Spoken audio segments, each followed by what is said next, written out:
Assalamualaikum warahmatullahi wabarakatuh. Hai teman-teman semua, kembali lagi bersama saya Desi dari Fakultas Ekonomi dan Bisnis Prodi Akuntansi di Universitas Pancasakti Bekasi dengan nomor induk mahasiswa 29022500028. Untuk video kali ini di sini saya akan membahas tentang kebijakan dividen.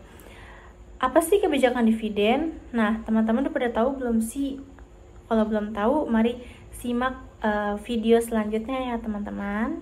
Sebelum memasuki pembahasan, di sini saya akan menyebutkan terlebih dahulu materi-materi yang akan dibahas, yaitu yang pertama ada pengertian dividen, lalu yang kedua itu ada kebijakan dividen, yang ketiga ini ada teori kebijakan dividen, lalu yang keempat ini ada materi aspek kebijakan dividen, yang kelima ini ada faktor kebijakan dividen, dan yang keenam ini ada jenis rasio. Oke teman-teman, yang pertama di sini kita membahas pengertian dividen. Nah teman-teman pasti banyak yang belum tahu kan dividen ini apa. Dividen ini adalah bagian dari laba atau pendapatan suatu perusahaan yang besarnya telah ditetapkan oleh direksi dan juga disahkan dalam rapat para pemegang saham yang nantinya akan dibagikan kepada seluruh pemegang saham.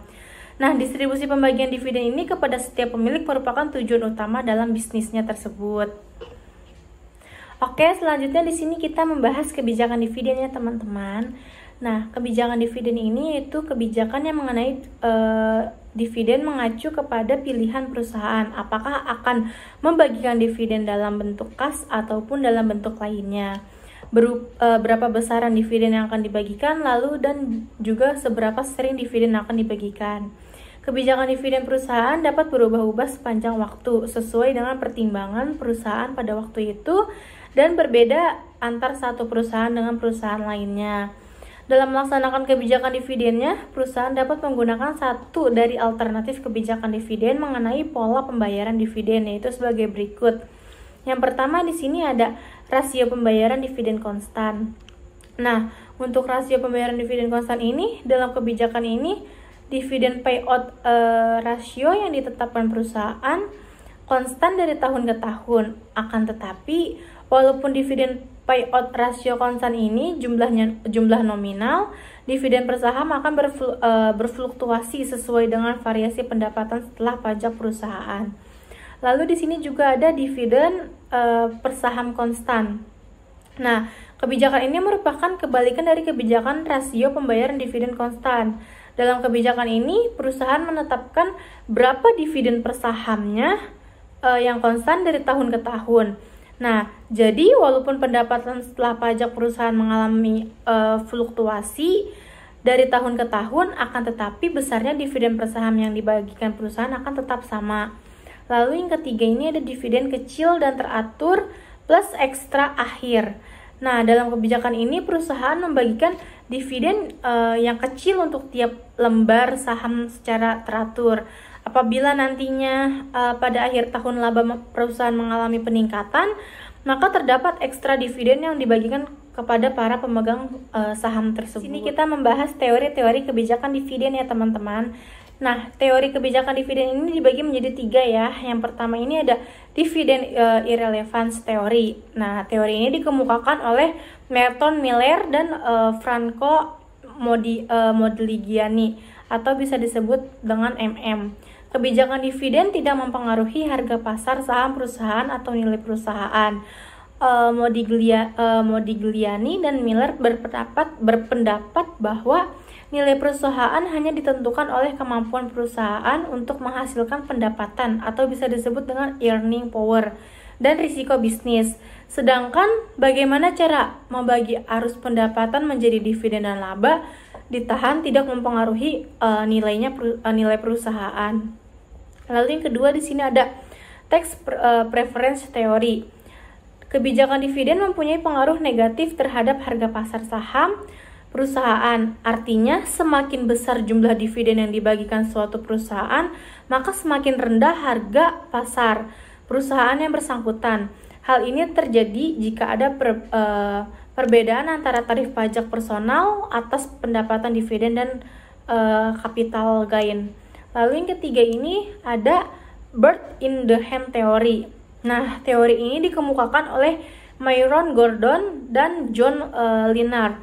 Nah, berdasarkan bird in the hand theory, kebijakan dividen ini berpengaruh positif terhadap harga pasar saham.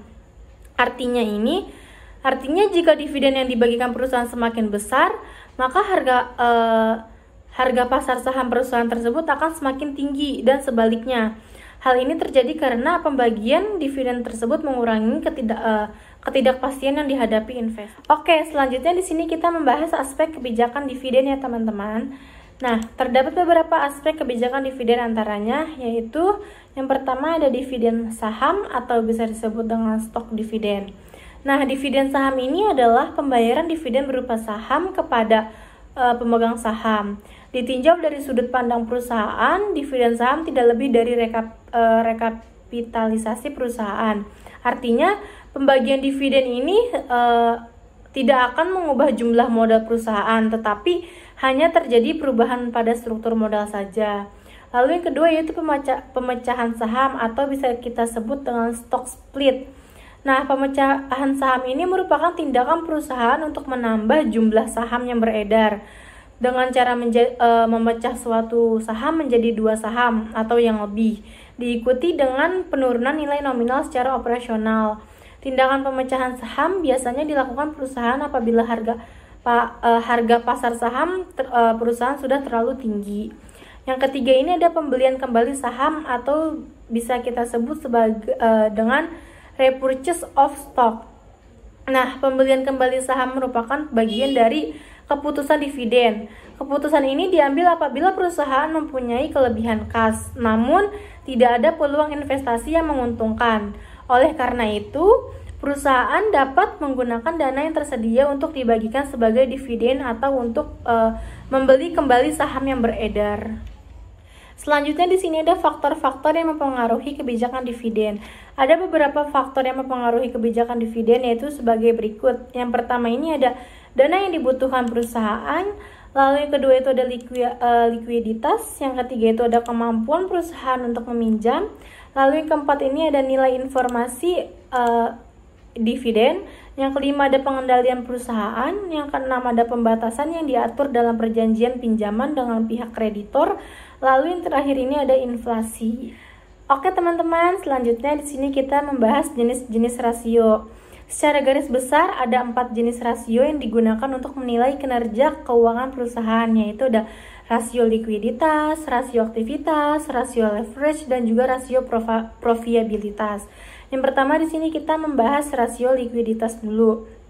Rasio likuiditas ini yaitu rasio yang menunjukkan hubungan antara kas perusahaan dan aktiva lancar lainnya dengan hutang lancar. Rasio likuiditas ini digunakan untuk mengukur kemampuan perusahaan dalam 14 memenuhi kewajiban-kewajiban finansialnya yang harus segera dipenuhi atau kewajiban jangka pendek. Nah, rasio likuiditas ini dibagi menjadi 3, ada rasio lancar, rasio cepat, dan juga rasio kas. Di sini kita membahas rasio lancar atau kita bisa sebut dengan current ratio. Current ratio ini yaitu merupakan rasio untuk mengukur kemampuan perusahaan dalam membayar kewajiban jangka pendek atau hutang yang segera jatuh tempo pada saat ditagih secara keseluruhan. Dengan kata lain, seberapa banyak aktiva lancar yang terjadi untuk menutupi kewajiban jangka pendek yang segera jatuh tempo. Nah, rasio lancar dapat pula dikatakan sebagai bentuk untuk mengukur tingkat keamanan suatu perusahaan. Untuk rumusnya, yaitu current ratio atau kita singkat jadi CR sama dengan aset lancar dibagi dengan liabilitas. Selanjutnya di sini ada rasio cepat atau bisa kita sebut dengan quick ratio. Nah, rasio ini seperti current ratio tetapi persediaan tidak diperhitungkan karena kurang liquid dibandingkan dengan kas, surat berharga, dan piutang. Oleh karena itu, quick ratio memberikan ukuran yang lebih akurat dibandingkan dengan current ratio tentang kemampuan perusahaan dalam memenuhi kewajiban jangka pendek perusahaan. Untuk rumus current ratio yaitu QR sama dengan aset lancar dikurang dengan persediaan lalu dibagi dengan pasiva lancar. Yang terakhir yaitu rasio kas atau bisa disebut dengan cash ratio. Rasio ini paling akurat dalam mengukur kemampuan perusahaan untuk memenuhi kewajiban jangka pendek. karena hanya memperhitungkan komponen aktiva lancar yang paling liquid. Untuk rumusnya yaitu kas rasio sama dengan kas ditambah ekuivalen kas dibagi hutang jangka pendek. Yang kedua, kita membahas rasio aktivitas atau disebut dengan activity ratio. Nah, activity ratio ini mengukur sejauh mana efektivitas manajemen perusahaan dalam mengelola aset-asetnya. Artinya, dalam hal ini adalah mengukur kemampuan manajemen perusahaan dalam mengelola persediaan bahan mentah, barang dalam proses, dan barang jadi, serta kebijakan manajemen dalam mengelola aktiva lainnya, dan kebijakan pemasaran. Untuk rasio aktivitas ini dibagi menjadi 4, yaitu yang pertama ada perputaran piutang, yang kedua ada perputaran persediaan, yang ketiga ada perputaran piutangan harian, dan yang keempat itu ada perputaran aktiva. Di sini kita yang pertama membahas perputaran piutang dulu, atau bisa disebut dengan receivable turnover. Receivable turnover ini mengukur perputaran piutang dalam menghasilkan penjualan.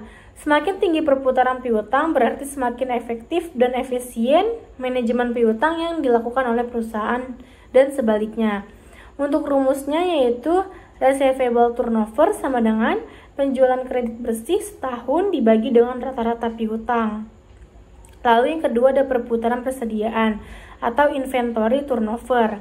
Nah, inventory turnover ini dihitung dengan cara membagi harga pokok penjualan dengan rata-rata persediaan.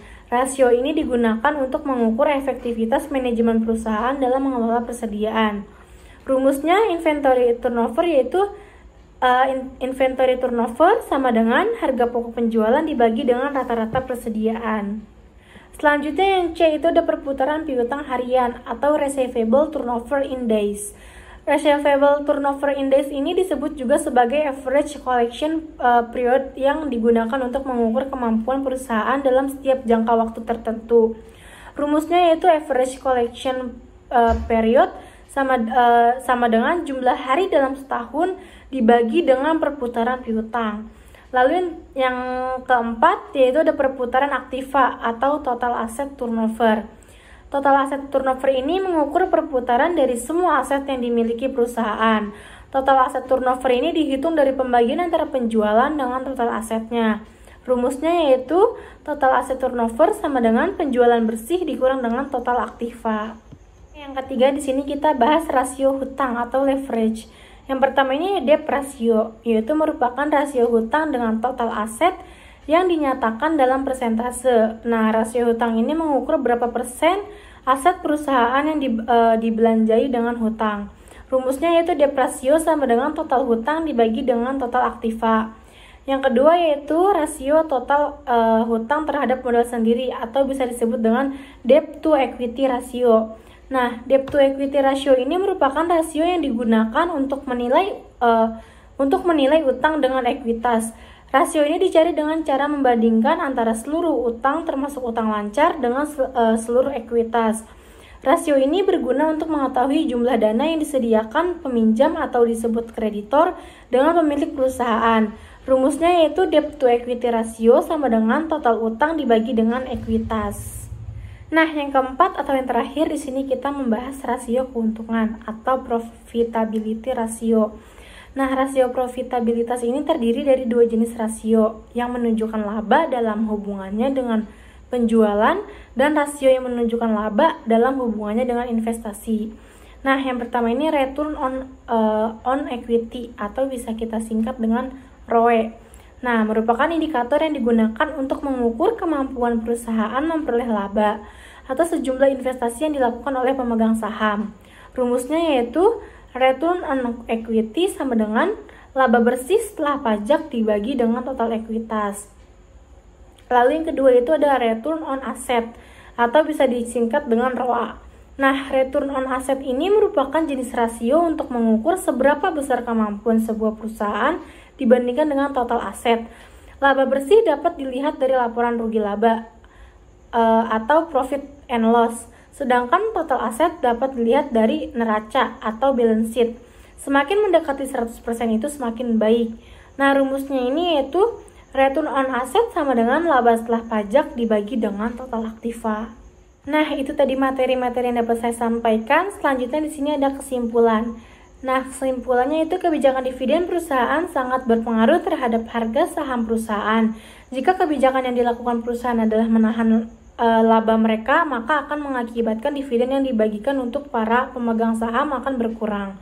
Sehingga para pemegang saham akan menjual saham mereka yang mengakibatkan harga saham perusahaan pun turun. Demikian pula sebaliknya, jika dividen yang diterima meningkat, maka harga saham perusahaan akan mengalami kenaikan. Selanjutnya di sini ada referensi materi. Untuk referensi materi ini saya mengambil dari beberapa website. Di sini sudah saya cantumkan untuk linknya. Teman-teman jika ingin mengetahui lebih jelas bisa diklik linknya atau di searching di Google ya teman-teman. Oke, itu saja materi kebijakan dividen yang dapat saya sampaikan. Semoga bermanfaat untuk semua teman-teman. Kurang lebihnya mohon maaf bila ada kata-kata yang kurang berkenan. Terima kasih. Wassalamualaikum warahmatullahi wabarakatuh. Sampai jumpa teman-teman.